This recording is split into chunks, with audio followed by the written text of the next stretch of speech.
আপনার হাতে একটি পুরাতন ফোন আছে, এক্সচেঞ্জ করে আরেকটি নতুন ফোন নিতে চাচ্ছেন, তাহলে এই ভিডিওটি আপনার জন্য।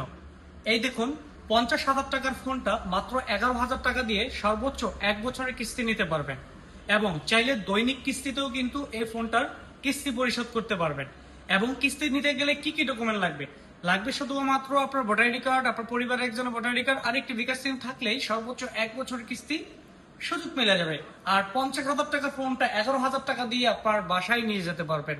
অবিশ্বাস্য হলো এটাও সত্যি, শুধুমাত্র এনআইডি কার্ড দিয়ে আপনার বাসায় কিন্তু নিয়ে যাচ্ছেন এই 50,000 টাকার ফোনটা। তো যারা নিতে চাচ্ছেন এক্সচেঞ্জ করে, দ্রুত আমাদের আউটলেট চলে আসেন। এক্সচেঞ্জ করলে সাথে থাকবে আকর্ষণীয় গিফট এবং পাশাপাশি পেয়ে যাবেন এক্সচেঞ্জের সুবিধা এবং পুরাতন ফোন দিয়ে নতুন ফোন নেওয়ার সুযোগ রয়েছে। তো দ্রুত আমাদের আউটলেট চলে আসেন। আমাদের ঠিকানা ঢাকা মতিঝিল মেট্রো রেল স্টেশনের ঠিক অপোজিটে রয়েছে। আর স্ক্রিনে দেওয়া নাম্বারটিতে যোগাযোগ করে আমাদের আউটলেটে চলে আসেন।